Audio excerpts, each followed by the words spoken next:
Hi, friends. Just adjusting my camera there for you. It's Let's Talk Sex Tuesday, and today we are talking all about raising LGTBQ2S plus inclusive kids. What does that mean, and how do we do it? And why should we do it? So if you are like me, you believe that we should live in a world where everyone is treated as equal despite who they are, or regardless of who they love, of how they want to show up in the world, of how they want to dress, of how they want to wear their hair, of how they want to be in relationship, and of what they want to do in the privacy of their own bedroom. If you believe this, you probably also believe that everyone should be treated equally regardless of the color of their skin, regardless of their gender, and regardless of their physical or mental abilities, right? So what we're really talking about here is diversity and inclusion, and it actually doesn't matter if it's LGBTQ2S, color and race, or disability issues. It's all the same. So we'll kind of put it all under one umbrella. So I'm just going to share a couple quick tips on how you can start on this journey if you're feeling this way, and I'll share a few more resources probably next week when I can put some together for you. I am not going to talk about the alphabet soup that is LGBTQ2S plus. I'm not going to talk about gender issues and give a lot of definitions today. I have done other videos about that. You can check them out on my YouTube page. And if I'm not seeing what I want there, I will create some in the future today. So this is about how to create kids who are aware of and supportive of different identities, but I'm not going to actually talk about the different identities themselves today. So there's basically three key things that I want to talk about, and they all fall under the one main key theme, which is, as a parent, if we want to create inclusive kids, we want to normalize all of these other different ways of showing up in the world. So regardless of the culture that we live in, and the family that we live in, and the race that we have, and the abilities that we have, and the gender identities and sexual identities that we carry, there are going to be people who are different than us in the world.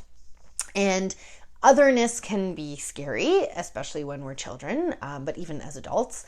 Things that are other than us, things that are different than us are scary, especially when they're not known or understood or not personal to us.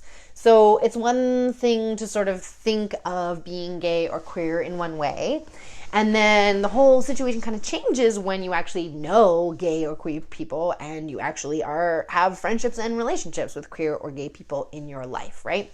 As soon as a real live person who's fully fleshed out, loving, caring human being comes into your life, a whole different level of understanding about these issues comes into play for you. So what we want to do is make the other normal, bring it closer, make it friendlier, and really become an ally to all of this. Now, allyship means a lot of different things, and on my journey of allyship, what I'm understanding is one of the biggest things is really about starting to do the heavy lifting of the understanding piece. So,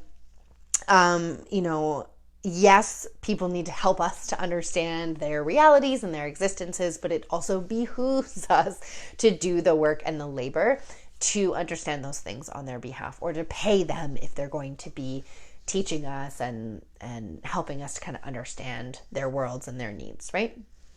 So as an ally, it's our job to forge into that world and understand and become supportive in the ways that we can. So as a parent, there's three kind of different areas that you can play with to raise kids that are inclusive of any kind of otherness to them. The first one is really to explore your own beliefs and perspectives, especially your underlying ones around these different othernesses. You can look at gaps. So do you understand what I mean when I say LGBTQ2S? Is it sort of a fuzzy term, or do you know exactly what each of those letters means? If you're finding that you have a knowledge gap, go out and get some more knowledge. Learn about these things so that you feel at least slightly equipped to educate your kids about them, or point them into the direction of resources where they can learn. Ask yourself what you grew up believing or being taught about folks who are trans, folks who are gay, folks who are queer, folks who do different things in the bedroom, folks that are a different color than you, folks that are from a different country than you, right? What do you believe or feel? What kind of terms did you grow up with in your house that are kind or not so kind? What terms and expressions did you grow up with that are kind or not so kind? And how can you start to challenge some of those, stop doing some of those things, and maybe start doing some new things? In terms of modeling, specific to the LGTBQ2S umbrella, I want to talk about how we can start to dismantle a little bit heteronormativity, which is this idea that heterosexual relationships are the normal, predominant way to be, and cisnormativity, which is this idea that being cisgendered or same-gendered, so my genitals match the way I want to express myself in the world, that's normal and the only way to be. And we perpetuate these stories, these ideas with our language all the time. I ran into this in a huge way when my daughter was first born. Of course, like most tiny little human beings, she had like a short little bald head.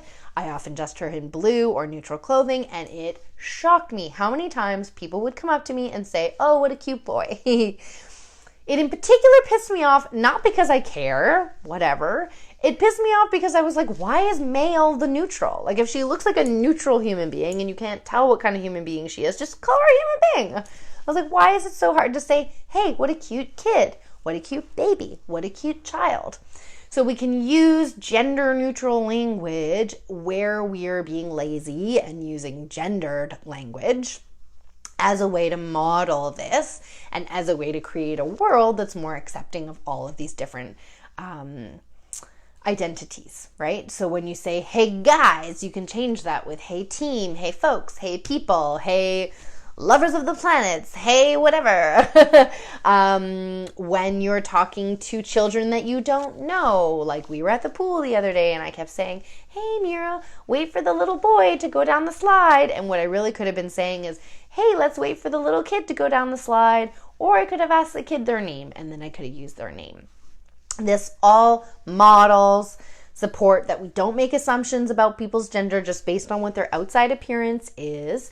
And we don't make assumptions about people's relationships just based on their outside appearance. So we also could challenge saying, hey, is that your mommy or your daddy, right? Those are gendered language. We could say, is that your parent?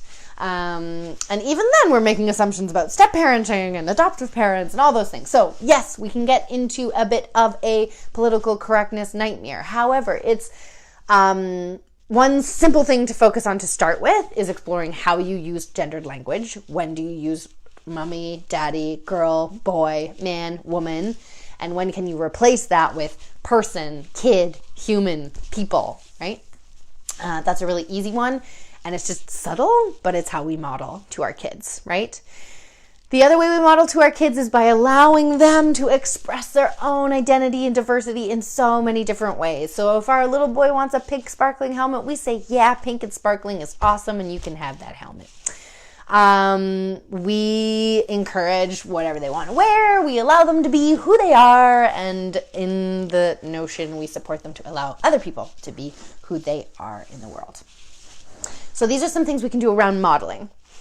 The other piece is around exposure. So like I said, when people are other and different and separate from us, that's when room for discrimination, stereotyping, and misunderstanding comes. So how we bring that in? Books are your friend, right? We can read books about two mummies, books about two daddies, books about people who are trans. There's a great podcast called How to Be a Girl about a young person who was born male or assigned male at birth and transitioned to being female.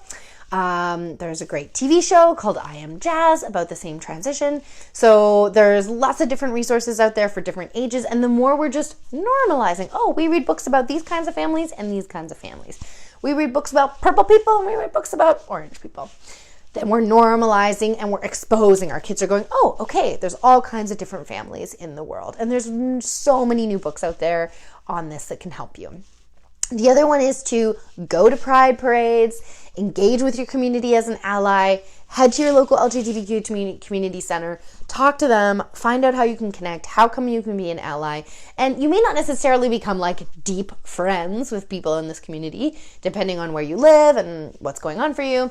But just that simple act of exposure, of interacting with, of connecting with folks to be like, oh, okay, these people are real humans. And I mean, a lot of this, please, I'm kind of framing from we're talking to our little kids, right? But even as older kids, we want to be connecting them as well. So the more personal connections they have with folks of different identities and different abilities and different race, the more it's known, the more it's familiar, the more they can be an ally. And the last piece before I have to jet quickly is talking about it. Big surprise. That's what we do with our kids on all of the biggies, right? In particular, talking to your kids about bullying and about being an ally and getting involved and how to do that safely. Check out some bullying websites. I'm not your best expert on that. I will, again, do some digging for you and share that next week.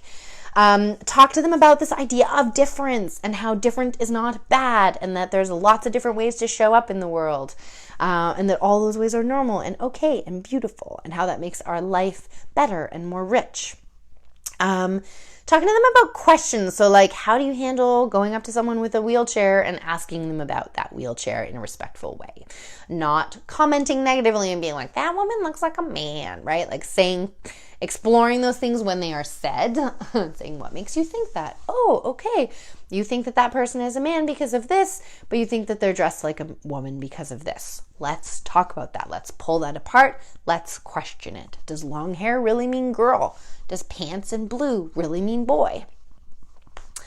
The other two things is talk about stuff that's happening in the news, in the media, dialogue about it. And last but not least, and probably actually the most important, is talk to your kids about privilege and about their privilege. I can't remember which podcast I heard it on. It was either The Longest Shortest Time or Death, Sex, and Money, but there was a race expert on who was talking about how we have this habit of talking to our kids about race by saying, it doesn't matter what color you are, everyone's equal and everyone's beautiful. And that's a wonderful sentiment and a wonderful value, and it's a value we want to imprint in our children, but it's not the world we totally live in yet. So we want them to believe that, and we want them to fight for and create a world that does believe that. And we want them to know that when people have color on their skin, when people come from different countries, when people live in different identities under the LGTBQ2S umbrella, when people have different disabilities, they experience more violence, they experience more discrimination, they experience limited access to jobs sometimes, they experience way higher rates of suicide, way higher rates of mental health. There's a whole host of things that happen because we don't live in a world where we act on this value that everyone is equal and that the world is a fair place. So kids need to know and explore how, depending on which of these is true for them, how their white skin, their heteronormative family, their heterosexual identity, if that's how they identify, their class, their privilege, how all of those things give them privilege, how they are treated differently than others because of these things. And when you open up that conversation, then you open up a whole new world of inclusion and allyship in your kids, which is what we're really hoping for over the long term. I hope that has been helpful for you today. Hit me up anytime with a direct message if you want to ask me more specific questions. Let me know what kinds of resources you need. I will share some books. I will share some bullying resources, as well as, really hit up your local LGTBQ2S center in whatever community, state, province you live in. There's too many of them for me to list, so just find the ones in your community. But I will find books and I will find some bullying resources because I think that those are really important. This is all about creating a better world, folks. This is all about embracing the fact that we're all born differently. We all have different DNA, and that DNA guides, not entirely, but in large part, who we love, what we want to do with them, and how we want to show up in this world and express ourselves. And the more we can create a world where people are accepted for this, the more happy and whole and healthy humans we will create. And that is our ultimate goal. I will catch you next week. Much love. Bye.